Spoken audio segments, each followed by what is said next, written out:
I particularly want to welcome our speaker this evening, who's going to talk on I won't repeat it because the topic is so clearly visible in front of you.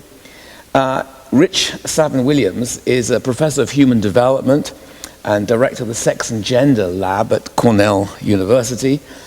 He received his PhD some time ago, like me. Mine was at MIT, yours was at Chicago. Ritch has written a significant number of books. I'm only going to mention a few because they're indicative of his core areas of interest.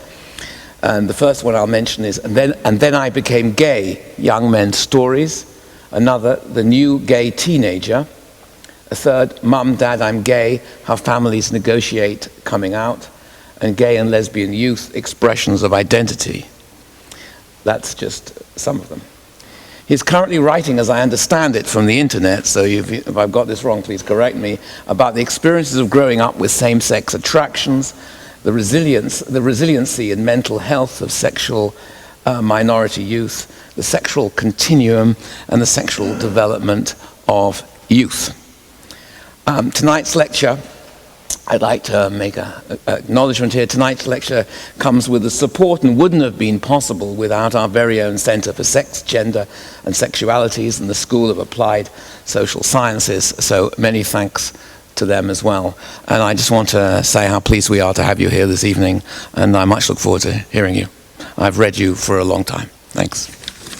So I'm extraordinarily happy to be here. It's the first time I've ever been in Durham, and one of the real conflicts I had initially is at Durham University or the University of Durham, and then I discovered it's both, and so I decided to take the safer perspective and just have Durham University.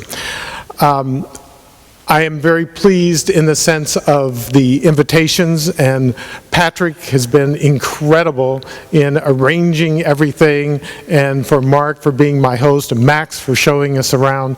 It's just been an extraordinarily positive experience, except for the air flight over here, but that's nothing. What I want to do today is first off, I will say this is the first time I've ever given this talk, and so I'm a little bit nervous, a little bit anxious because I don't know how it will come out across.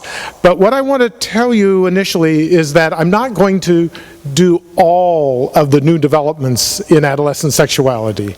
There are a number of striking revolutions that are going on, and it's a struggle for those of us who are not youth to understand and to follow everything that's going on. So I'm only going to highlight three things, and my selection of the three things is based on the fact that these are three areas that I do research in. So it's somewhat on the selfish side of things.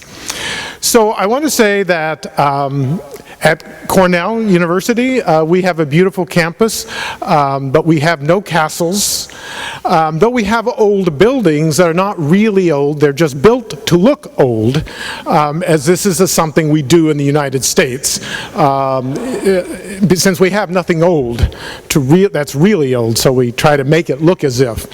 I also want to say that a lot of the research I'm going to talk about is based in the United States, and so I hate to be so cultural-centric in that way. And so if you don't agree with me, you can always use the argument, well, that's the way it is in the US, but not here in the UK. But we'll see. And I think there's maybe more overlap than we might think. So greetings from Cornell University, and we're going to have Mark with us next fall. Has that been announced, or did I just screw up? Okay, thank you. He's going to be gone? What?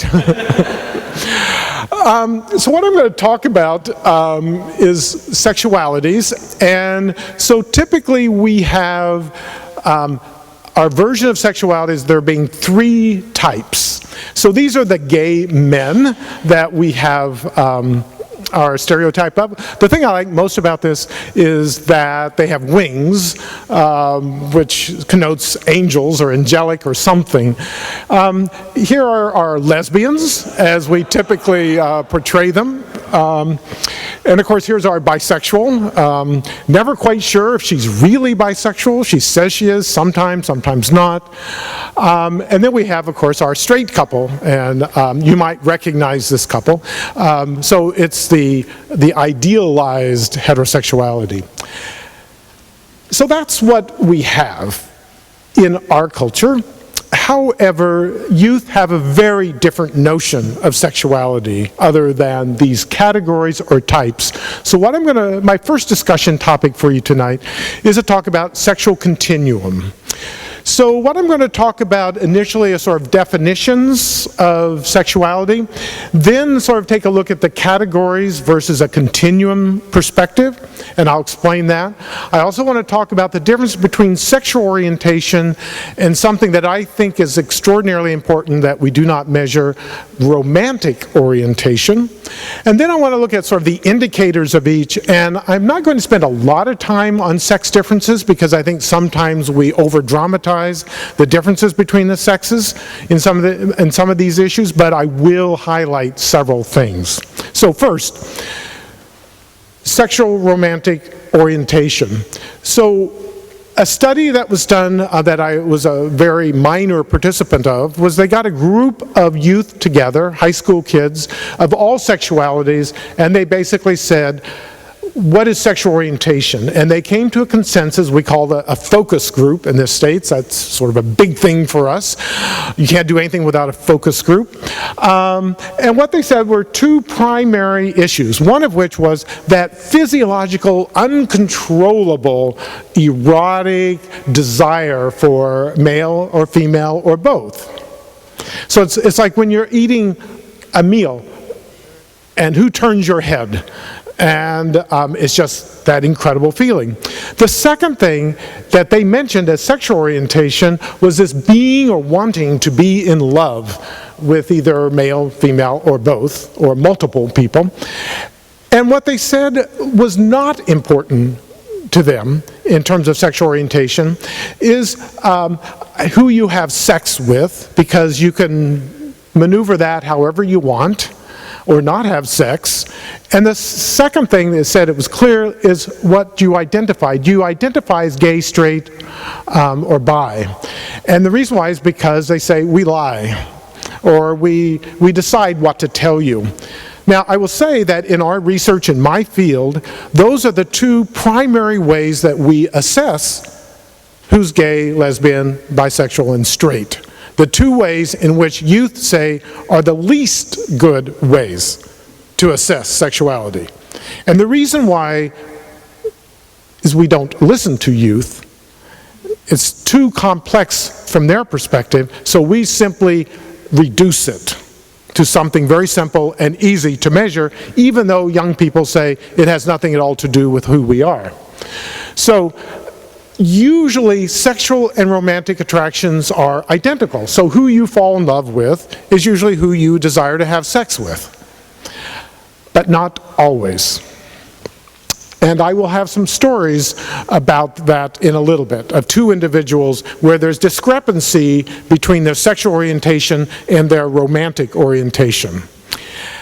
And it is interesting to me that in many ways, the first indication of your sexual orientation is really what I would call your romantic orientation. That is, who do you have a crush on? Who do you fall in love with? Who really fascinates you? And a lot of kids can come up with that around the age of 3, 4, or 5.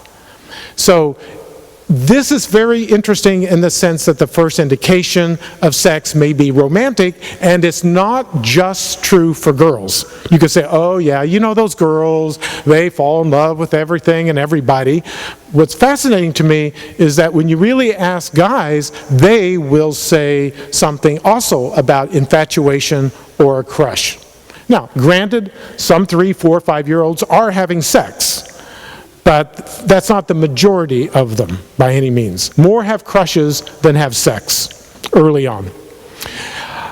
And I think that we as researchers and you as individuals should be thinking of the sexual and romantic orientation as different and measure them accordingly.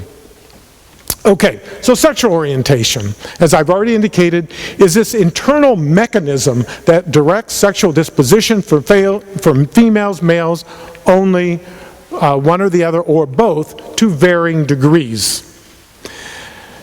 Now, most of us in the field would say that sexual orientation is genetic, innate, biological. If it's not, it's prenatal, environmental. But most of us would say that by birth, your sexual orientation is pretty well set, and you cannot change it. Not all people agree. People on the religious right do not agree with that. And social constructionists who really believe in a very strong environmental bent also may not agree with that. But until the research is produced otherwise, for me, at birth, the sexual orientation is there. Now, when we measure sexual orientation, I'm not saying we're measuring everything. For example, there are things that we neglect. For example, the intensity of your desire or sexuality. And in the States, there is new interest in asexuality. So if you think of sexual intensity on a continuum, from those people, and you may know some of them, who always think about sex and sexual desire, that's the first and last thing on their mind, that's what they're about. So their intensity of their sexual orientation is very strong, as opposed to asexuals, where it's extraordinarily low, and some extent non-existent. So it's the intensity of your sexual orientation we tend to ignore. We don't tend to assess that, but I think it's important. So too, and related, is how frequently do you think about sexuality? Is it on your mind? Does it determine your actions, how you behave, and the meaning that it has for you? For example, very few straight people would say, the first thing that I think about is my sexual orientation. It's just a given. It's just there. While for gay people, at least in the past, and I would probably say much less true today, is that it is the first thing on their mind. So I certainly know gay people who, when you go up to them, they'll say, you know, I'm gay. You know, I'm gay, and everything I do is gay, gay, gay, gay, gay. Okay? That is a very small minority of gay people. Most will list it, but it may be the 10th thing they'll list for you. Oh yeah, by the way, I'm attracted to guys, or I'm attracted to women. So there are also other ways of assessing orientation that are not directly sexual orientation, but maybe are related to the issues of age. For example, the common one there is pedophilia. So that's not based on the sex of the person, but the age of the person. So that can matter. Also, there are people who are only attracted to certain kinds of gender expressions. So it doesn't matter if it's a male or female. So I really like my women butch and my men feminine. So there's a middle ground there somehow that can matter. Or increasingly attention is given, and I think maybe Mark will be doing some of this research as well, to kink. That is, it's not a matter of the sex of the person, it's what they do, whether it's submission, domination, if it's a fetish, whatever, it's the activity which is more important rather than the sex of the person who is your partner. We are just at our infancy in some of these kinds of issues. But I just want to make it far more complex about who we are as people. And I think young people today are very much more in tune to these kinds of things. So to say, are you gay, straight, or bi, really misses the vast majority of what interests them and what consumes their inclinations. And I think the same thing, this is almost the identical slide for romantic orientation, though we call aromantic. So certainly there are people who are very concerned with always being in a relationship. And I've known people, maybe you too, who have never not been in a relationship. In fact, sometimes they start a new relationship even as they see their old one dying out, because they don't want to have any period of time in which they're not in a loving relationship. And there are some individuals who never want to be in a romantic relationship, can't even imagine such restrictions on their life, especially on their sexual behavior perhaps. So there's once again a continuum. All right, so how do we measure these? Well, in our field, we tend to measure sexual attraction, so we ask, are you attracted to men, women, both, or whatever? Sexual fantasy, who do you fantasize with, about, in perhaps frequently sort of in terms of masturbation or other kinds of things, or genital behavior, who do you have sex with? And in terms of romantic, the indicators there are infatuation or crushes, and also sort of romantic relationships. So those are some indicators. And the sexual identity is something that you make sense with. That is, how do you combine all of these indicators to say, this is what I am, which you may change depending on whether it's your mother or your best friend or the state government, or you may change from day to day. It can be flexible, fluid, whatever. And once again, this is what we tend to look at in terms of a lot of research. All right, a counter proposal to this categorical image is the continuum of sexuality. And of course, in our field, one of the giants, one of our Nobel Prize winner, which he didn't, of course, but the Nobel for Sex is Alfred Kinsey, who was writing in the late 40s and early 50s, has a Kinsey continuum. And you can see that it seems to be on some kind of a continuum, and everyone says they use it. But of course, what they do is they combine zeros and ones to be straight, and then bis are 2, 3s, and 4s, and then gays are 5 and 6. So even though we sometimes use it, we then reconvert it into categories. So here are the categories, and I've added some others to give women their fair due, because women are, especially young women, are remarkable in creating their own sexual identity or categories. So these are some which you probably have no idea about, and I don't either, but which they will put on their forms. However, during the question session, if you want to know what any of these are, I'll try to explain them as best I can. My favorite is actually squiggly.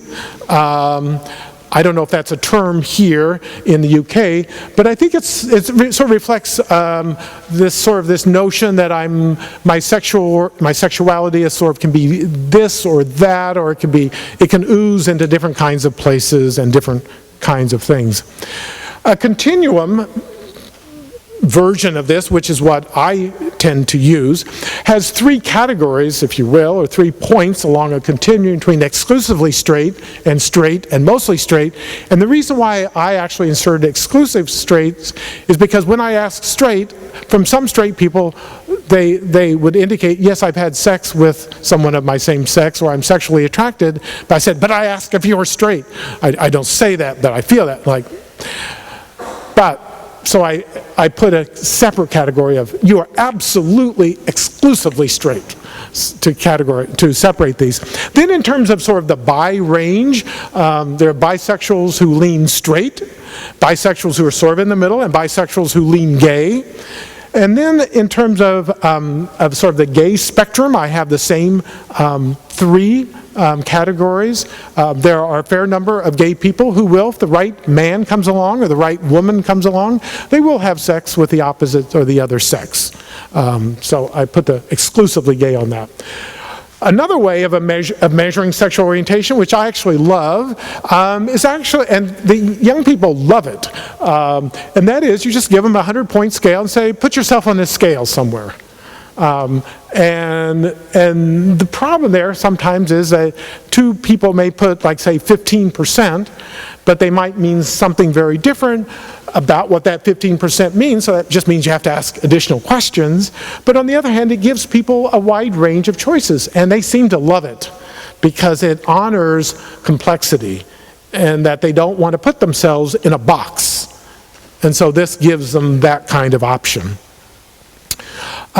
So here's this 9-point scale, if you will, and I'm just going to give you an idea of the continuum. So I've selected same-sex genital behavior. And by genital behavior, I mean anything in which there was some kind of touching of the other person's genitals, or you touched theirs or they touched yours. So I wanted to be broad and not just deal with anal intercourse or vaginal intercourse or oral sex. So I wanted to make it broad.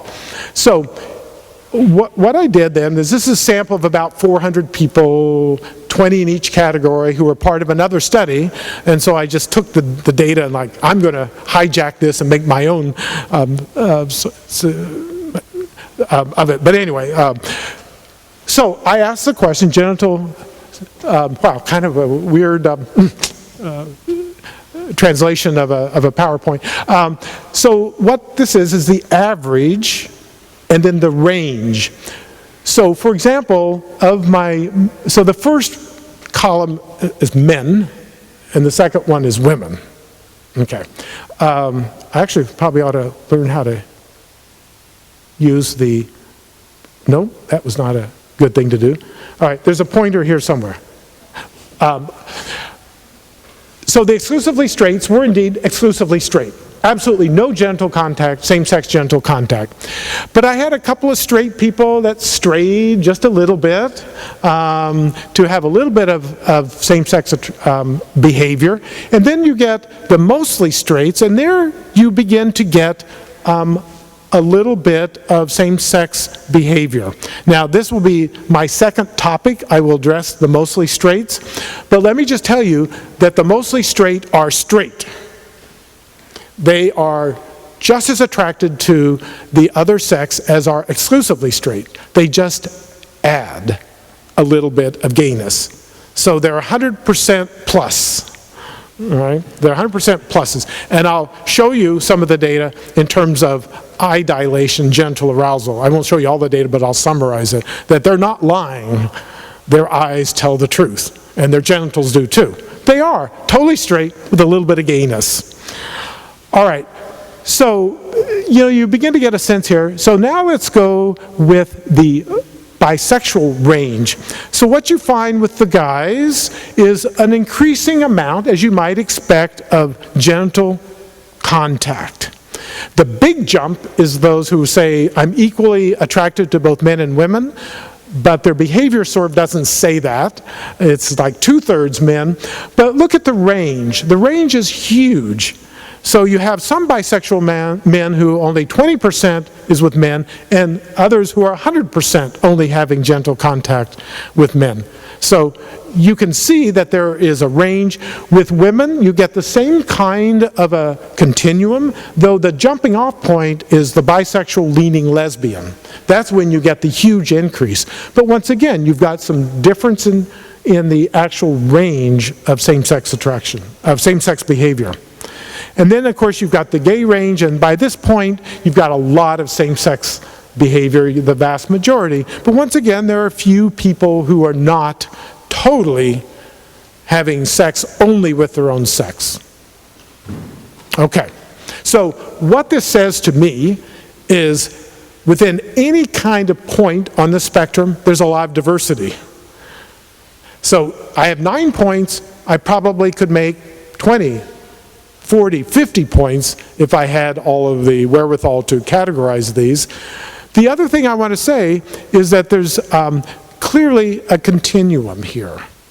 There is clearly a continuum that spans individuals over time. So, not over time, because you don't see that here, but clearly there's a continuous version here.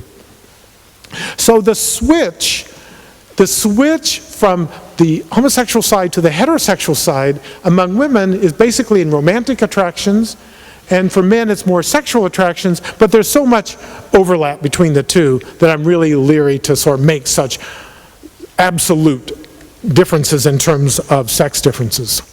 All right, so here's the first little story.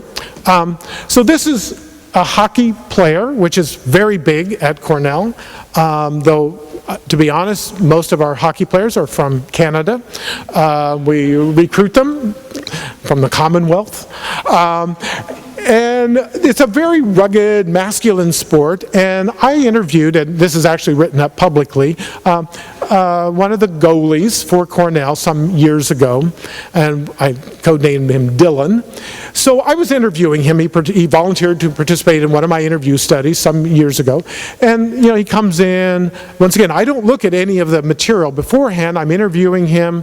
He really lusts after women. He wished he could have more sex, whatever.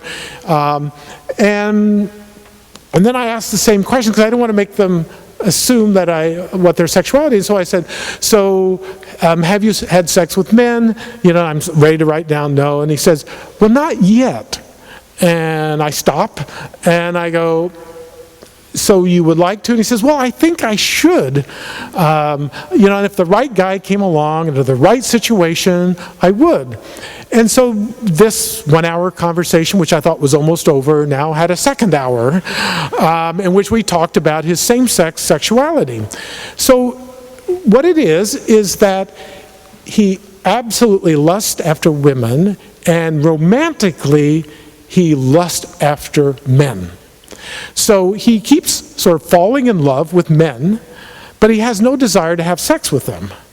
Though he thinks maybe he should, but he really doesn't want to. With women, what his goal would be to find a woman that he could fall in love with as he does with men. So he wasn't particularly disturbed, he just found this rather interesting to him. And because he happens to live in a town not too far away from the campus, I've gotten to see him several times since the interview. And he went off, got a really great job, as Cornell graduates do, and making a lot of money. And he comes back, and I'm fully expecting he's engaged to be married. But until then, of course, he's having all the sex he can at bars and so forth with women. And I assume he's now totally straight. And he goes, nope, I've actually gone out on a date with a couple of men, and we kissed, but I just didn't want to go any further. Most of his friends are gay because he's adorable, and they keep wanting to volunteer. I'll be your experiment. And he's going, no, I'd love to, and you'd be the person if I could, whatever. And he's maintained this position now for probably about a decade, that he says that there's a discrepancy in these two. Then, just last year, I had this email from a Cornell freshman that, very nice, sorry for writing you, but he actually did participate in my eye dilation study, and so I said, sure, come on in. So he wanted to know how his eyes were, and this is, he's not in the middle, that's the coach of the soccer team, but he is a soccer player, but he's not pictured here, so don't, it's just a generic picture of soccer players. And he said, this is my problem. He wanted to know how his eyes, and I said, well, because I looked at his form and he said he was bisexual. So I said, well, your eyes say you're like totally gay, but there's some room for error. I was giving him the benefit of the doubt, and he said, no, that's true. He said, I watch gay porn every day. So I said, so why are you bisexual? And he says, because I fall in love with women. And he describes his feelings towards women, and I have not a shadow of a doubt in my mind that he's really, really romantically attracted to women. And the problem is that because, once again, he's an athlete, he can date any woman he wants, and he dates beautiful women, according to him, and he tries to extend it as long as possible, but at some point they say, come on, let's have sex, because that's what Cornell women want, is sex. And so the problem becomes he can't maintain or even barely get an erection, even though he wants to cuddle with them all night. He doesn't want them for sex. He wants to just cuddle and love and hold them, and he wants to marry a woman, but he's really perplexed about what does he do. So here's an individual who really is at poles apart. He is 100% sexually attracted to men and 100% romantically attracted to women. So there's a discrepancy between these two, and yet in our current measures and our current ideas about sexual and romantic attraction and orientation, we would totally miss this because we don't separate these two. We assume they are the same, because they're the same for most people. But I would venture to guess that they are not always the same, and sometimes there may be an 80-20% split, or a 50-50% split. I think that these are issues which we need to pay attention to, because I think young people today are paying attention and are discovering this aspect about themselves. Okay, You will warn me, I hope, when I get close to, I may not finish, that's okay. Mostly straight, okay. So this is my research interest currently, though vaguely maybe being reduced a little bit. So just to acknowledge that Mark McCormick and Eric Anderson have noted that there has been an expansion, I'll use their words, expansion of heterosexual boundaries, which is something I love, though they don't mean it quite the way I mean it. So this is our only, maybe differences, but you may argue that maybe we're not different here. So what they note is the decline of homohysteria, homophobia, that is certainly there. There's a inclusion of sexual minority peers into sort of mainstream straight culture. There's an embrace of cross-gendered behavior.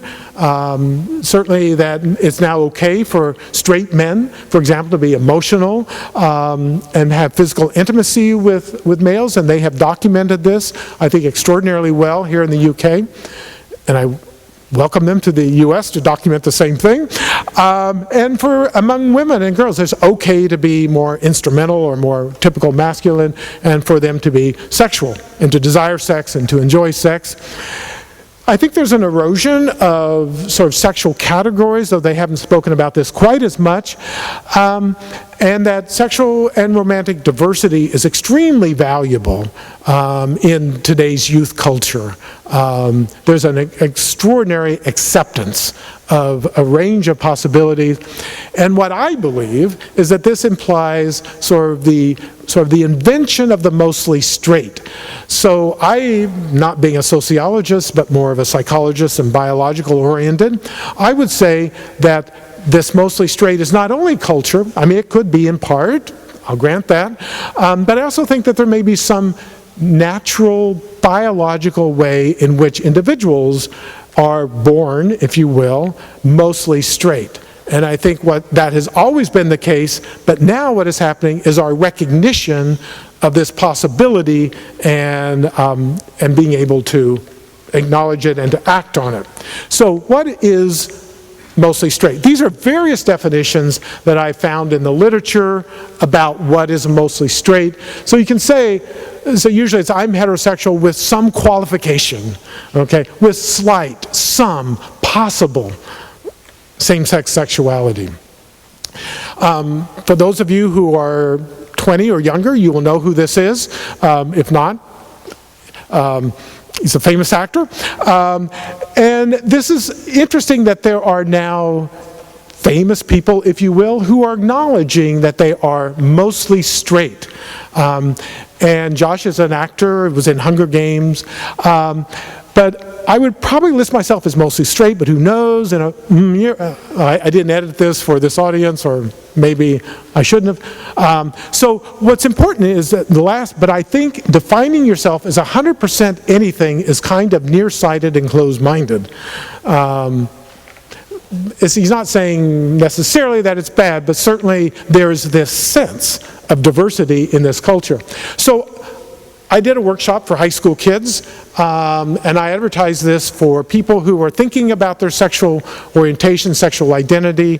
And so these are kids, so these are the listing of some of the boys about what they said in terms of their sexuality.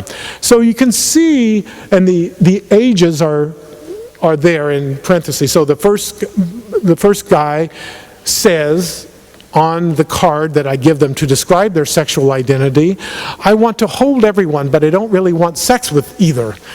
He might be one of my romantic orientation kinds of person with asexuality. So he's 15 and lists himself as bisexual, straightish, people are people, I'm not completely sure, I'm curious, I have bisexual urges.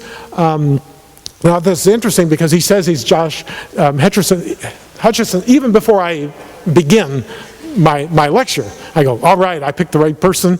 I'm straight but open-minded. I'm not willing to exclude a possibility. So these are young people, today who are giving themselves the options. Here are adolescent girls, which you might expect because there is more flexibility and more willingness to explore different boundaries. And they're using terms like hearts, not parts, sort of emphasizing it's not the biological body that matters, but the romantic part. Hetero-flexible, straight with a twist of not, demisexual, probably straight, but it's hard to tell, straight with gay tendencies. So once again, there's a lot of variability here, of willingness to sort of think about themselves, not in real strong categories. And of course, what I'm interested in is that in this workshop, there were very few gay and lesbian people who went to the workshop, but quite a few straight people who sort of think of themselves as mostly straight. Even though I didn't advertise it for mostly straight, it's interesting, nevertheless, to me, that this came forth as being something that sort of was generated out of the young people themselves. So, mostly straight, is there biological evidence? So a study that I did with a postdoc, who's now at the University of Essex, Garuf Rieger, who we did an eye dilation. Now, eye dilation, so we see how wide the eyes get when looking at, for us, pornography. And eye dilation, primarily, the eyes primarily dilate to light. So you have to be very controlled, and you'll see the controlled situation. It's emotionally arousing. Your eyes will dilate. Eye dilation seems to indicate intensive attention, positive affect. And what I love about it, it's immune to social desirability. So you cannot control your eye dilation. Okay, you cannot control it. It's there, as opposed to gentle arousal, which is usually how we measure sexuality. There are people who, certainly guys, who can control their gentle arousal. And there are a fair number of guys who don't become gently aroused in a laboratory situation. I'll get to women in a minute. So clearly, it's below the threshold of consciousness. So here's the lock box that we have in our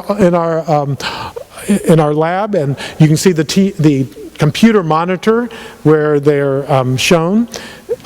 This is my partner Ken, who agreed to pose for the picture. So he's looking really at nothing because I didn't want to show him the porn, but suppose he's looking at porn, and then there's a camera taking pictures of his eye dilation, faster than he can ever, that no human can perceive, and we get this huge number of eye dilation measurements. So we show them not severe porn, just mild porn, just simply masturbation rather than actual intercourse. Not only would the Human Subjects Committee not allow us to show such explicit pornography, even though every single Cornell student is watching pornography every single day and having sex, but nevertheless we can't show it as researchers, so we just have mild masturbation things. They're attractive models, but they don't, they're not the whole realm of what could be attractive. We actually did do a gentle arousal study, so they had both a gentle arousal and their eye dilation at the same time. We had to pay them pretty heavily for that. So it does correlate very highly with gentle arousal. The nice thing about eye dilation is a lot more people will agree to do eye dilation rather than gentle arousal. Somehow it makes them a little bit uncomfortable going into a booth in a lab at a university and do things with their boys or anyway. Also, what's interesting is that it does agree with sort of their self-reports, so it seems to be a pretty valid. So I won't show you the raw data because it's pretty boring, but I can tell you this, that it's very clear that the mostly straight guys, and I'll talk about the women in just a second, the mostly straight guys, their eyes were as attracted, as dilated to women as were totally exclusively straight guys. So there's no doubt they were very sexually attracted to women. What's intriguing is that they also responded to male pornography with a slight elevation. There's definitely interest. They were significantly more aroused by eye dilation to male pictures than were straight. And then they were, as you might think, given the continuum, they were less sexually attracted to men than the bi-leaning straight, but more attracted to women than the bi-leaning straight. So clearly they were sort of in the middle. So what are the implications of this kind of research? Well, once again, it agrees with other measures of sexuality. It does clearly indicate that sexuality is a continuum, that mostly straight is some point that is validated both by self-report and by biological data. The other thing is that it's nice because you don't have to depend on them knowing English. They just have to understand what a penis is and what a vagina is, and you can go away. You know, so you can do it cross-culturally, which is something that we need and we have to do, far more cross-cultural research. The other thing is that it could test conversion therapy, reparative therapy. There was something on Channel 4, Underground Doctor Undercover, that was on Channel 4, that looked at conversion therapy, and Dr. Christian came to our lab, a couple of points. He underwent all these conversion therapies, and he was still attracted to men at the beginning and after all these therapies. Furthermore, he invited all of these people who do conversion therapies to come to our lab and see whether they've been converted, as they say. 0 decided to show up. All right, so I think we safely say that very likely they were not converted except theoretically in their own head. But I think biologically, it'd be an interesting test, but they're not doing it. However, even though I got some phone calls I got phone calls from the media, not only from the media, but people who heard about media, sort of wanted to know, is there a home kit that we could purchase that we could assess our adolescent 12-year-old or our infant or whatever? And I have to say, no, I'm not planning on marketing any kit, and none will likely be available, primarily because light makes such a difference. It has to be under a very controlled situation for it to work. Though, 3 days ago, just before I left, Ken, I don't think I've even told you this, I got an email from someone who decided, a straight guy who was obsessed with maybe he might be gay. And so he took a selfie of his eyes looking at pornography, and he was alarmed to discover that his eyes dilated when he was watching male porn. And so he wrote to me and said, what do I do, whatever. And I had to write back and say, you know, I wouldn't use your camera, your smart camera, to assess your sexual orientation, given the light of the pornography image might not be the same. You know, maybe the gay porn was brighter than the straight porn. So, you know, there's ways in which this kind of probably not have practical benefit, but nevertheless people do want to assess their sexual orientation. There are other ways, like therapists could maybe help. But anyway. Okay, so how many mostly straights are there? Well, I can say this with some trepidation, because some people don't react well to this. There are more mostly straights than there are gays and bisexuals combined. So it's the largest non-heterosexual group in the country. Okay? And, there we go. For women, the range, different studies have found 4 to 24%. Very conservatively is 10%. If you were actually to ask me, honestly, to how many women are mostly straight, I'd say 20% of women. For men, I'll be very conservative and say 5%. Wouldn't be surprised if it's 10%. Now, part of the problem here is that you cannot do women with eye dilation or genital arousal. And the problem is that women's eyes and vaginal lubrication, or however you measure, responds to both sexes equally, except for lesbians, who are totally aroused by women. But everyone else, they look the same. And there are explanations for that, both mainly in terms of evolutionary theory, which I could go into if you're at all interested, but later on. But let's just say that we have yet to get the right image that would assess female sexual orientation. I do have a grad student right now who is creating softcore porn that has no gentle contact, but just sort of soft core. People hugging, kissing, holding each other, and seeing whether or not, essentially, if we can assess women's romantic orientation, and that might tell us something important, because we're not so sure that we can get women's sexual orientation assessed. So this is sort of ongoing research at the present time. We know that from longitudinal studies over time, that from adolescence to young adulthood, that 50% are stable. They maintain their mostly straight status from adolescence to young adulthood. So it's not something that comes and goes for half of them. So they're more stable than bisexuals, less stable than straights. What's interesting to me is that when they shift positions over time, they don't go back and forth between mostly straight and gay, lesbian, and bisexuals, but they go back and forth between themselves. If they go back and forth, it's with straights. So these are not gays in hiding or gays wannabe. These are not bisexuals in hiding. They are truly straight. I don't know how many, I probably have said that now about 80 times, but they are totally straight, but sometimes they recognize their gay aspect, if you will. All right, does it matter? So if you, going back now to the categories versus the continuum, if you ask, and there is a study I'm going to show you in a second, heterosexual, bi, or gay, lesbian, a typical sort of assessment. But if you expand it to 5 by inserting mostly heterosexual and mostly gay, what do you get? Well, I'm only going to focus on the mostly heterosexual because this is what I'm interested in right now. So what happens? Study, I wish I had done this study because it's so beautiful and well done.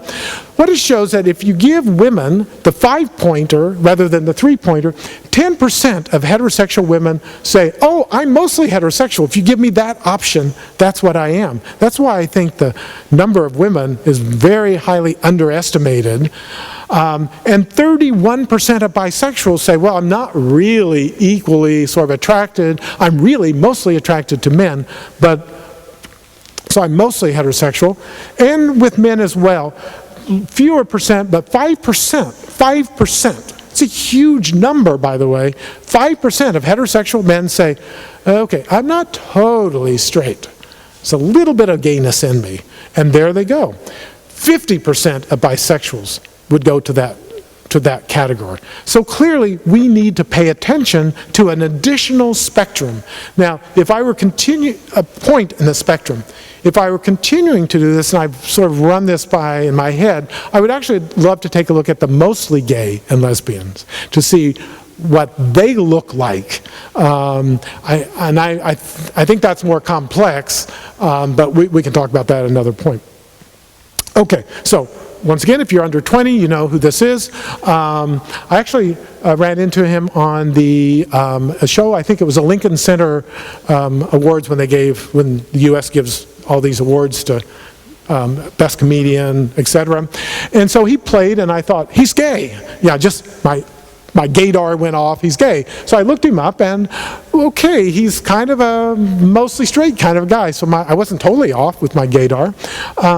But this is clearly, I mean, he's married heterosexually, but he obviously, and I'm not quite sure what he means by, in the past, I've experimented in other realms of homosexuality and bisexuality. I don't know what that means, but okay, I'll let him be that way.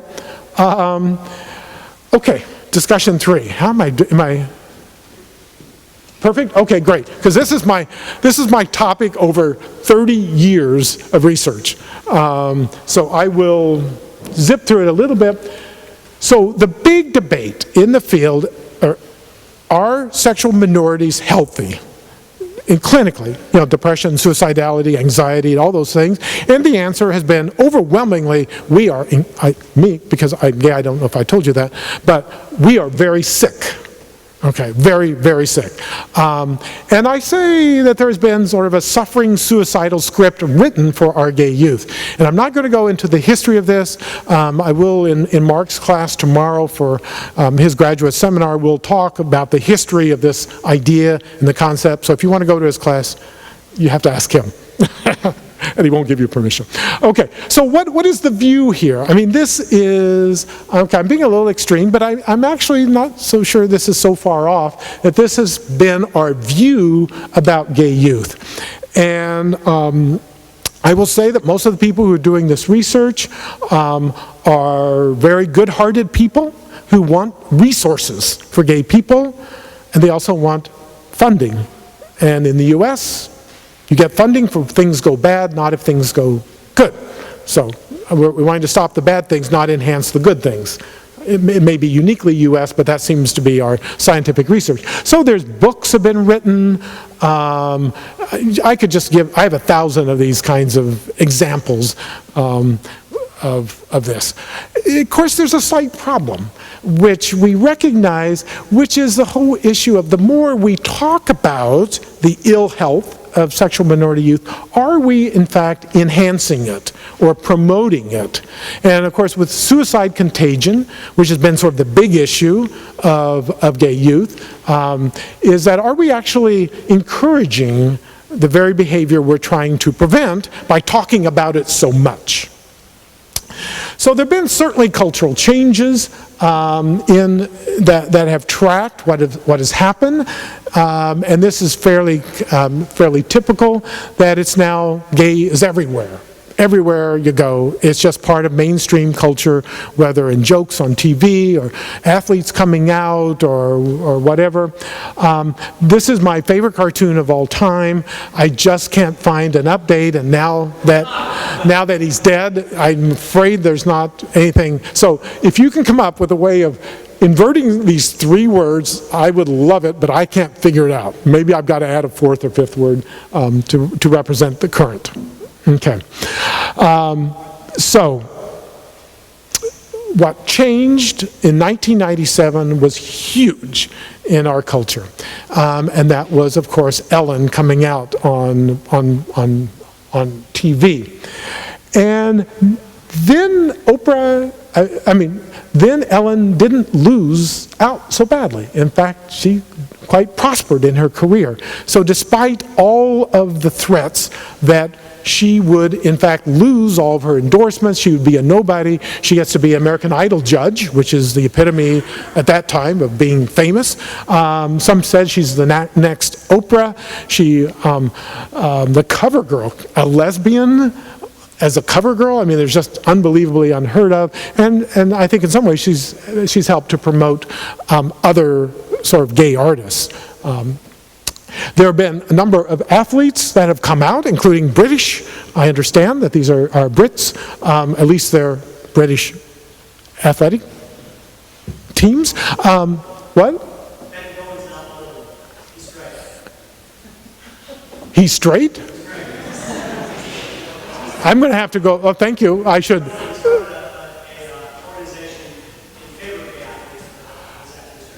Oh, well, thank you. I need to change the slide then. Thank you. Okay, so subtract him. I'm more sure on the Americans that we have certainly famous women basketball players. Some of the best basketball players in the history of women's sports have come out very freely as lesbians, and they haven't faced many consequences. There are gay athletes who have come out of all varieties, and increasingly so. In various sports, even rap artists have come out. There's a new one, Leaf, has come out as a gay rapper. And I think this is in our big Michael Sam, who is a football player, came out, sort of the first major player in football. So there clearly there are things going on. Even Mormons can come out now, and this is a band for those of you over 20. And the lead singer has come out as gay, and he's not been condemned by the Mormon Church. Okay, so he's been embraced.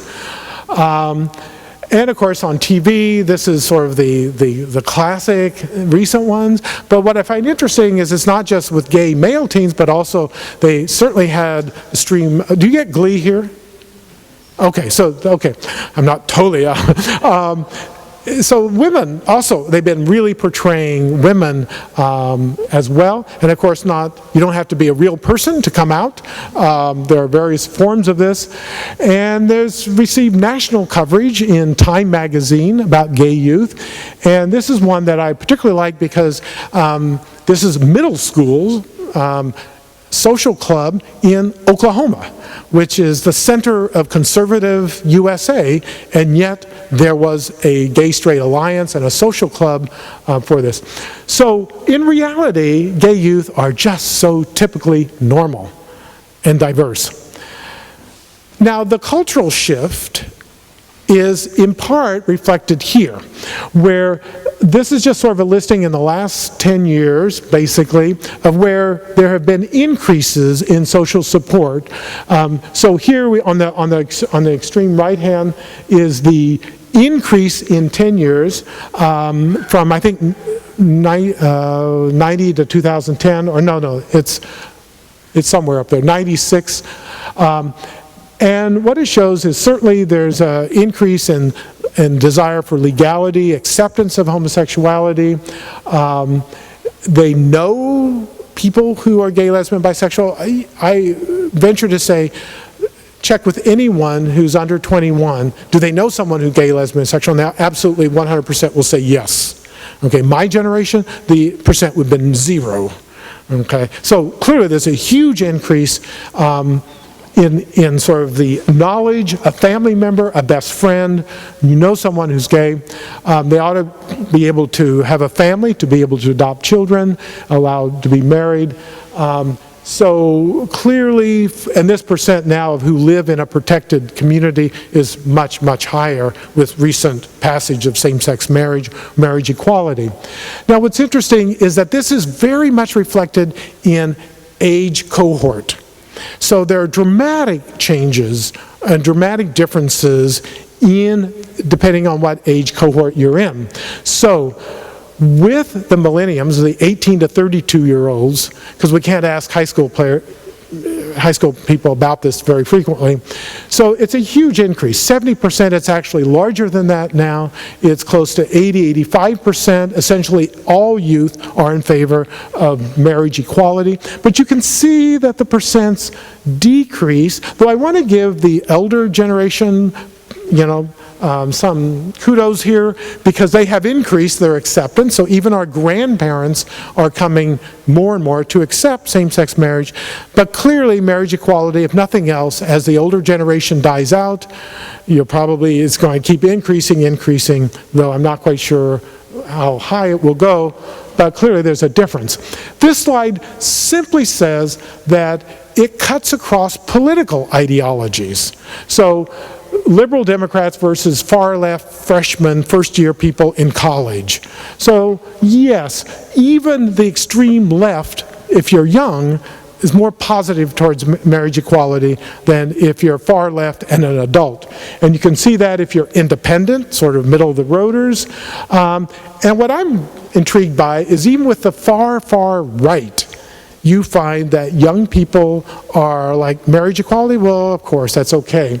It's not very high, it's only a quarter, but what is intriguing is the evangelicals, the born again, the most extreme group. They are almost at the 50% mark. So there's basically saying God doesn't care anymore, about marriage equality. We've got other things to do. And they're talking now about climate change and feeding the poor, which are things that I think Christianity is supposed to be promoting. Okay, those kinds of issues. So they backed off. They haven't backed off abortion, by the way. I don't want to give them that credit. But they are certainly backing off marriage equality and saying it's okay. So what's important for young people is personal contact. That's what changes opinions. Their personal contact, their deliberate engagement. So with other people who are sexually different than themselves. For adults, it's more of a religious and sort of political ideology. So it's less of the heart and more of the mind. While for the young people, it's of the heart. Now, I also want to say that one of the best predictors of a liberal philosophy towards gay people is this whole sense of knowing one. So as more and more people come out, more and more family members know somebody, and the acceptance rate goes up hugely. You know, you may be gay, but you're my son, and I'm going to love you no matter what. This is my major point that I'm going to make tomorrow, but I just want to be very clear. The more representative you get a sample, the more normal they look. So in the past, the suicide script that I talked about was essentially established when we went to the streets and looked at kids who were prostituting themselves or had run away from home, were suicidal, they were rejects from the military. That's how we established this suffering suicidal script. Now that we have populations more normal, more typical of the overall population of same-sex attracted people, the difference between gay and straight have been diminished to where I would say right now to zero. I will modify that a little bit tomorrow, but for purposes now, it's zero. Except there are some things that actually gay people may excel in. So, I'm actually going to skip over this.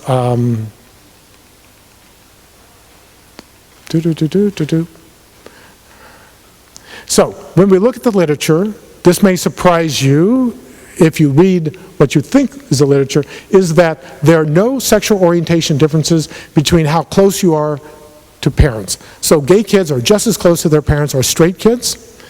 They have just as many close friends, number of friends, they're just as close to gay friends, to their friends. The number of negative life events is actually the same. They're different. Straight people are usually not teased for being gay, but the number of life events, negative ones, are zilch. The amount of stress they face in their lives, no difference. Personality, you cannot tell any personality differences. In terms of self-esteem, mastery, there's no difference.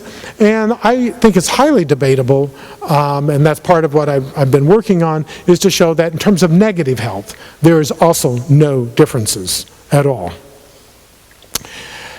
Now, I think there are ways in which gay people may actually be healthier or unique. So in this group of high school kids that I've done over the years, one question that I ask is, what ways, so you've all heard about the suffering suicidal script, and they all know it. 100% of the kids know, oh yeah, we do suicide better than anybody else, we're depressed, we're anxious, ha ha ha, you know, that kind of an attitude. So we talk about that, and they dismiss it as being absurd. The adults don't understand us, they have no idea.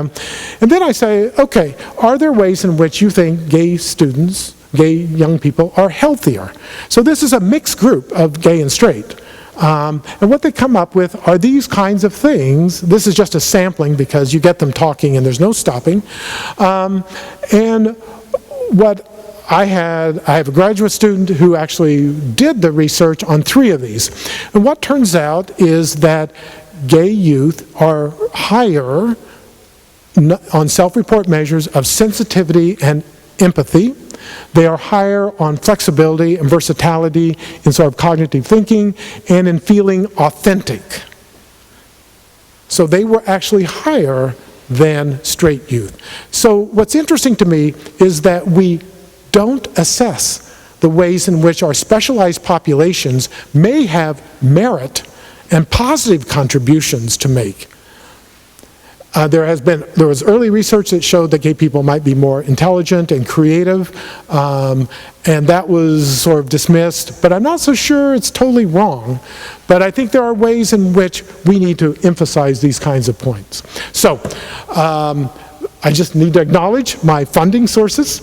That's always important, and I thank you for your attention.